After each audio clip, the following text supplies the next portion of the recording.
Hello and welcome everyone.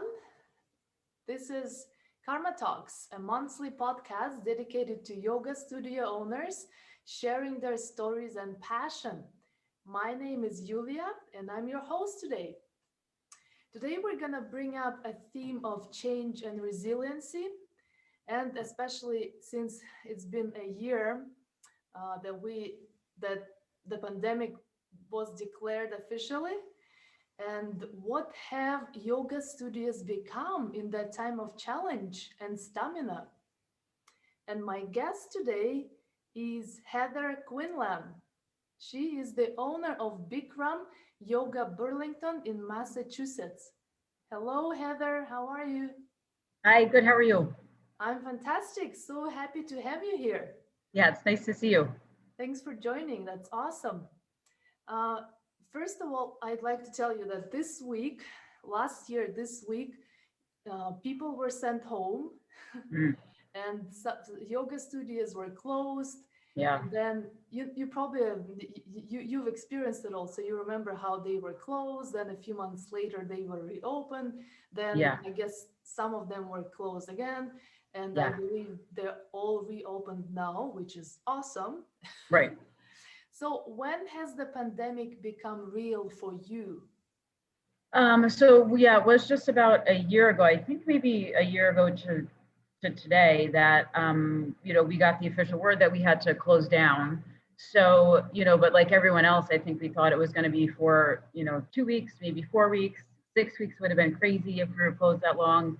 And then it went on that we did not reopen until July. So it ended up being about 4 months that we were closed. So it was just kind of going day by day, week by week, kind of waiting to see what the governor was saying and see what was going on.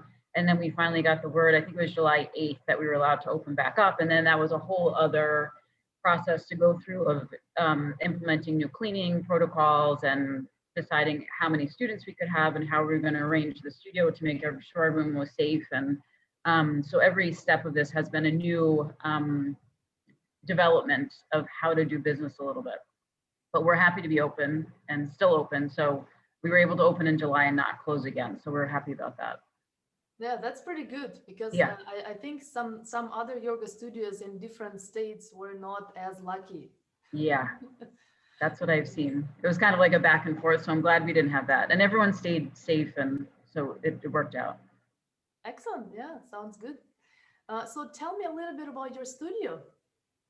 So we're a Bikram Yoga studio. And I took over this business in 2017. So it's been about 3 years that I've owned the business. So it's been an interesting challenge that I did not prepare for, to own a business in a pandemic. So that was a whole learning curve. But the business is, we're just dedicated to teaching the traditional Bikram yoga series. And students that come here are, dedicated to the practice. They're committed yoga practitioners. They appreciate the yoga and understand the tradition of it, and they love coming, and we love having them. So it works out. Yes, that's great. Well, we had on our Karma Talks last year, we had Jim Callet. He's the director of Bikram Yoga San Diego, and he talked about Bikram, specifically Bikram Yoga, and he educated me and everybody else who was watching about a lot of different health related things. And also, he was his style was keeping things unchanged. Mm, Like that's that was like kind of his motto, like keeping things unchanged is the way yeah, he manages his studio. And he actually yeah, said, I'm just gonna quote him, we haven't changed a thing because it's not about the yoga. yeah. If you want to know what it's all about, you can watch this talk on our YouTube channel. Yeah, it's very interesting because it seems like it's a trend in Bikram yoga world, like not changing things, like keeping them, solid Yeah. foundation. Yeah, and I mean that's what I've seen just, in fitness in general, yoga and fitness over the years, that so many things do change with the trends because something is um it's just fashionable to be doing something, and it kind of catches your attention for a little while so you can do it, and it's exciting and it's fun, and it kind of falls off your radar just because it doesn't really work. And I have practiced Bikram yoga for almost 20 years now. And, so I'm 43 now. So starting in my early 20s, it was really the only constant thing that I had going on, looking back on that. And, I can see now that it was a constant because it always worked. I always felt better after I left a class. It always, I didn't really ever know, working all day and then going to a yoga class in the evening, I didn't really know what I was looking for at the end of the day, but I always felt better and less stressed, and I slept better, and the next day my skin looked better. And so the Bikram practice, it just works how the sequence of the yoga postures are set up. It just works to make you feel better from the inside out. So, and it's a 90-minute class. And I think sometimes people can get caught up and think, oh, I'm so busy. I can only work out for 30 minutes or 45 minutes, and 90 minutes is too long. And the truth of the matter is, everyone needs, it sounds luxurious almost to spend 90 minutes on yourself, but it's in the grand scheme of a whole day, it's not that much time. And it's, that's the amount of time you need to really sort of take inventory on yourself to see what's going on and what's hurting. And if your mind is just kind of like spinning out of control with thoughts, like you need that amount of time to kind of like process through your whole body. And you're being guided by the teacher. So you get this 90 minutes to not think at all, just to kind of allow your body to respond to the teacher. And then by the end of 90 minutes, you've had this sort of habit almost that you created in your headspace that just makes you feel better when you're done with it.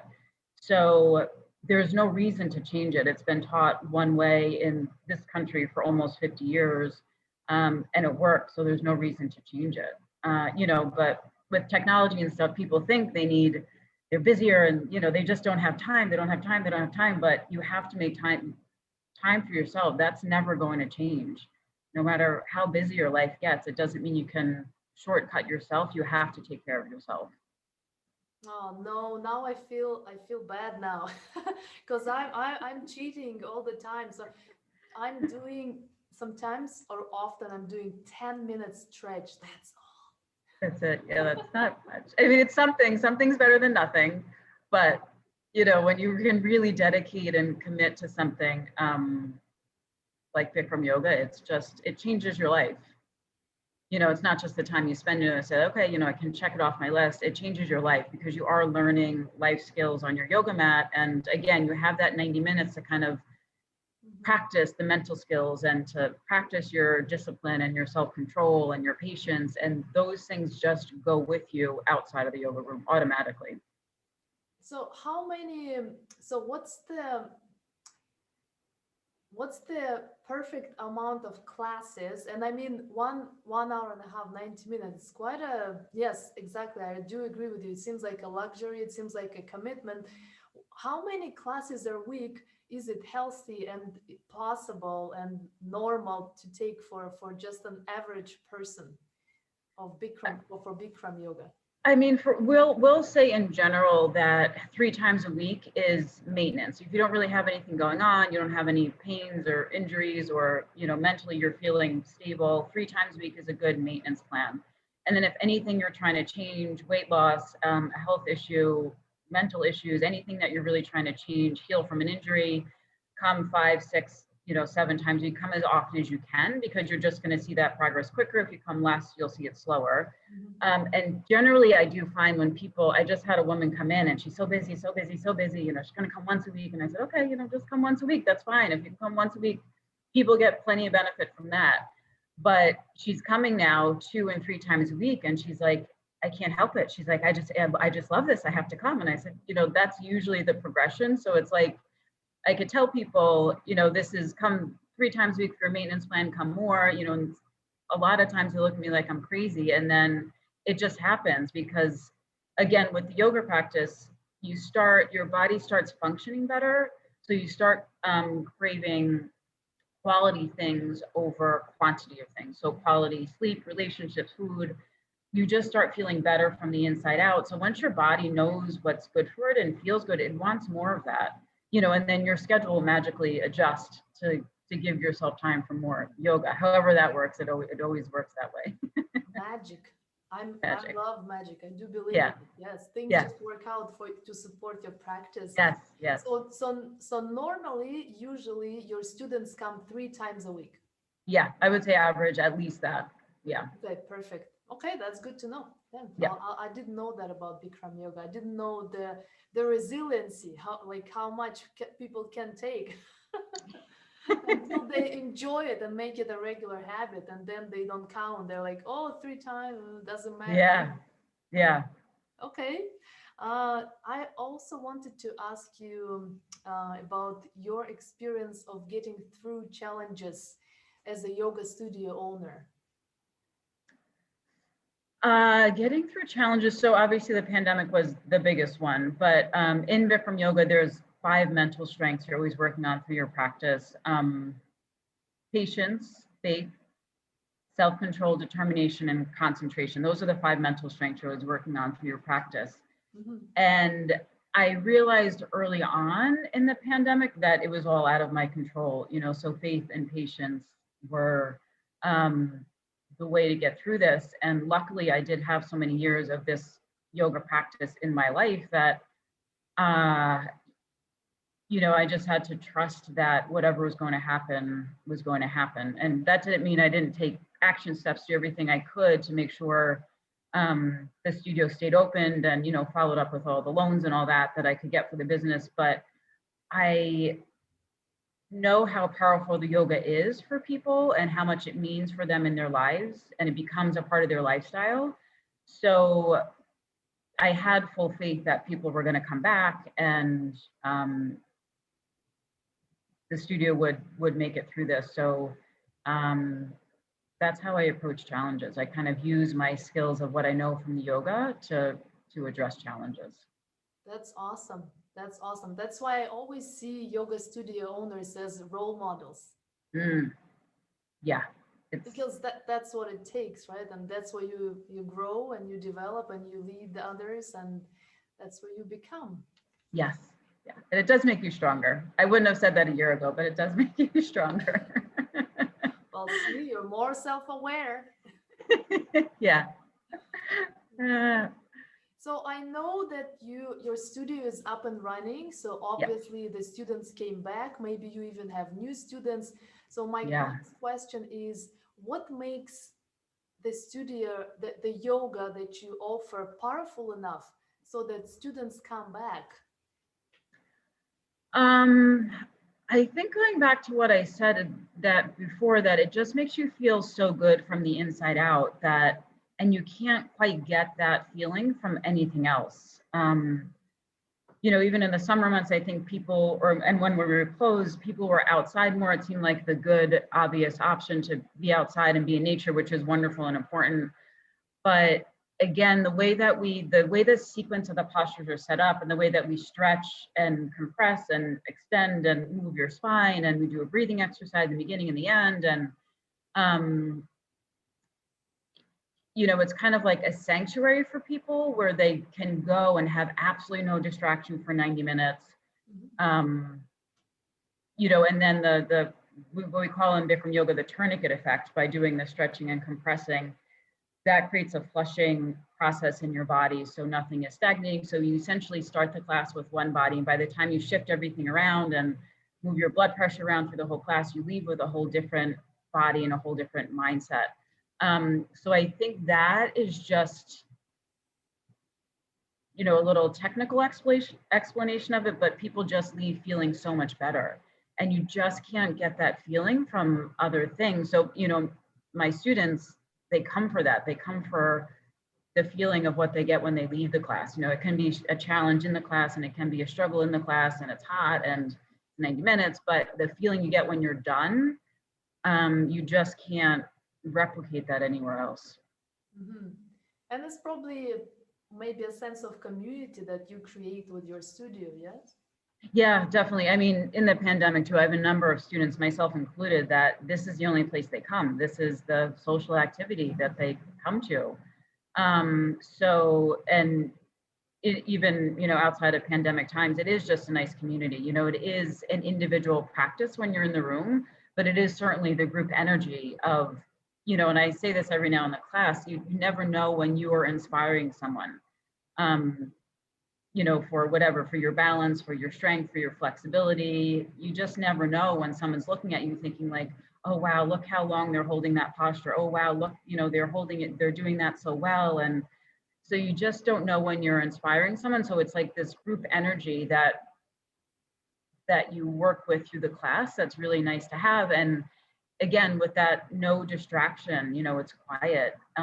It's not like people actively competing with each other. So it's just this, it's a really great energy to be involved with when you're in the class. That's awesome. And that's what you're creating. Yeah. That's amazing. To me, it almost feels like that's what separates Bikram yoga from other styles, that it's the 90-minute stretch that you have to focus just on your body, on your feelings, and the way and what's happening in your body, and without those distractions, right? It's sometimes, and not even sometimes, always, it's so hard to have this space, the mental space, and focus on yourself, not getting distracted on your phone or Yeah. to-do lists and a million things that we have to do with work and family and everything else. Yeah, and that's why we say in Bikram yoga, it's a 90-minute open eye moving meditation. So it is a meditation. And again, just like you were saying, the distractions of the phone, and you just don't have that space out. Most people don't, outside of their life, to really shut everything else out, especially now because the phone has become such an addiction for so many people to constantly pick it up and constantly look at it and constantly look up something and scroll for something and tap something. And that doesn't really create that much long-term joy, and again, the only thing that can really do that is connecting with yourself and cutting out distractions, because constantly distracting yourself isn't really going to help you in any way. It's just going to, whatever you're trying to avoid or ignore, it's just going to push it away. And when you're in the Bikram yoga room, we don't have any music that would be a distraction for someone. It's totally quiet, so that can be really confronting for people. That's interesting. It could be really challenging for people, but that is part of the process of the yoga, that you're standing there on your mat, looking in a mirror at yourself, and you have to address things that you don't love about yourself. And it kind of brings things to the surface for you that, in another situation where it's, loud music or constant movement or, added distractions, that you wouldn't have the opportunity to look inside. And that's what you have to do. Otherwise you keep running from yourself, and that's a hard life if that's what you're going to do forever. Yes, that's true. Yeah. No, I love it. I think it's fascinating how just having this space for yourself, with yourself, Yeah. is an essential element of being resilient, right? Yes, it really is. And it seems like such an easy thing, right? Just to spend time with yourself, no distractions, having this space, allowing yourself to disconnect from the world and connect with yourself. But in this time and age, it's thanks to your yoga studio and other studios like yours that people can do that now. Yeah, absolutely. And also in that, speaking of resiliency, the other piece of, in Bikram yoga is figuring out your own human potential. And again, it's in that space of looking at yourself in the mirror, having no other distractions, realizing you are strong enough, balanced enough, enough, that gives you a better sense of what you are capable of as a person. So we talk about that a lot in the yoga as well, your human potential also. And like I said, you're challenged in the yoga room. So it gives you that opportunity to face challenges or to like wither away from them, or, and again, it's just you on your mat. So you kind of have to step up and face the challenges and become stronger for it, more resilient for it. It's almost like you don't have a choice. Doing Bikram yoga, committing to Bikram yoga routine, you become resilient just because it's like that happens by default. Like it'll just happen. Yeah, I mean, that is something very common we say in Bikram yoga, that Bikram yoga is no choice.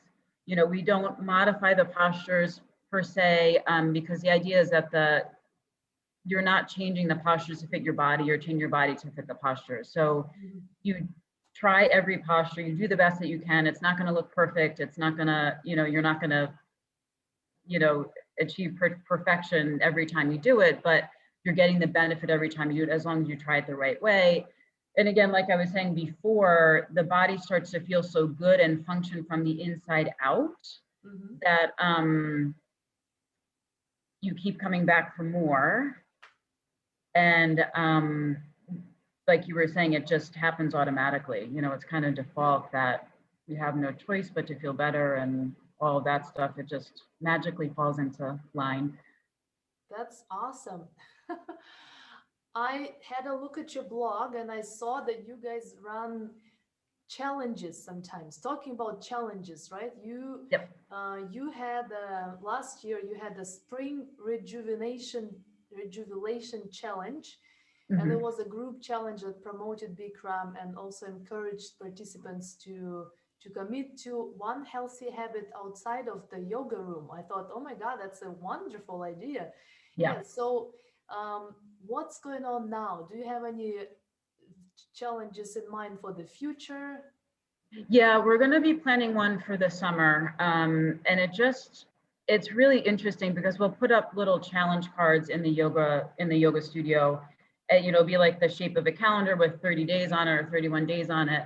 And you just have to put a sticker up for every time you come in practice or whatever the challenge is outside the room. Sometimes we'll say, give yourself a personal challenge outside of the yoga room. And some people say, I'm gonna not drink wine at night. I'm gonna drink more water outside of the yoga room. I'm gonna get up early and meditate. They add some other healthy habit.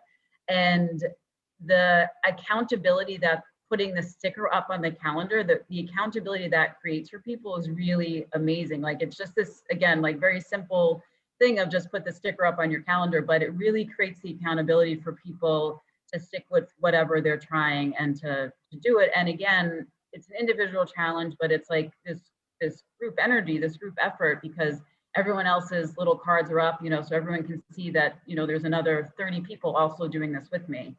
And then of course, it's always a little bit more excitement in the yoga room, because people are excited after class to put their sticker up. So it's just, it's a really good, healthy thing for people to participate in. They get excited about it. And it, for a lot of people, does create a different kind of habit. A lot of people end a challenge, and if the challenge was practice 4 times a week or 5 times a week, they end the challenge realizing, oh, I feel better if I do practice 4 times a week. So I used to come 2, I'm going to come 4 times a week now. Or, whatever, if they change an eating habit, they realize, oh, I can not do whatever, ice cream for a whole month. I feel so much better. And I realize that now. So at the end of a challenge, it creates some good habits for people and people get excited about it. And, just adds to the community of what we are trying to build here. Yes, well, I do agree that having healthy habits is, again, it adds to your resiliency, Yes, right? definitely. Definitely. Yeah. Cause you can't, if you don't feel healthy, truly healthy, you Yep. can't be resilient. You can't. And we You could, need resiliences, but we need to be resilient, especially at a time of stress or yes, uncertainty, or, yes, different things can, like a crisis can happen, yeah, and yeah, yeah, you name it. yeah, But yes, I do, definitely. for me, I love building healthy habits. And I actually, you've mentioned a few, and I have tried drinking more water because I used to drink so little. And also I had a challenge running every day for 15 minutes and just building this Mm, healthy habit. So yeah. I like how you bring this habit building practice to your studio. I think it makes it again very powerful. Yeah, it does. It definitely does. Yes. Well, thank you for sharing that because I feel like now I need to focus even more on my healthy habit for this month. Yeah, that's good. I hope your listeners find something too to focus on and get healthy because Yeah, that always makes you feel better. there is always a habit that you kind of can pick up and work on for months, and then who knows, maybe it'll become permanent. Yeah. I mean, I have to say for anyone listening and for yourself, like get yourself a little calendar and put just this, get your little stickers and put a sticker up for every day that you do, whatever the healthy habit is. And as simple as that sounds, it helps you get through whatever you're trying to stick to and commit to. It And makes a before you know difference. it, a month is over, so it goes quick. Yep, yep. And time, yeah, time flies. It goes quick. Yeah. Well, I feel like this is a good time for us to wrap up. Thank you, Heather. Thank It was you. great to have you here. Any final words? I guess for anyone listening, if they haven't tried Bikram yoga, try it. It will change your life. Um, Again, I've done it for 20 years. I have a lot of students here that are practicing 20 years, 10 years. It becomes part of your lifestyle. As you get older, you need something in your to keep yourself healthy that is sustainable. That's the other thing that, you can start at any age doing Bikram yoga, and it is sustainable and achievable for anyone at any age. So I highly recommend it. Thank you. Thank you. Well, all the best with your studio. I hope you'll have more students. I mean, there are limits now, right? There are limits, but we're open 6 days a week, and we have quite a few classes a week. So there's options for people. We have limits, but there's options for people. So it's working out. Excellent, excellent. That's great. Thank you for joining us today, and thank you everybody, anybody who was watching us. Thank you so much for your time. And until next time, bye. Have a good practice. Thank you so much.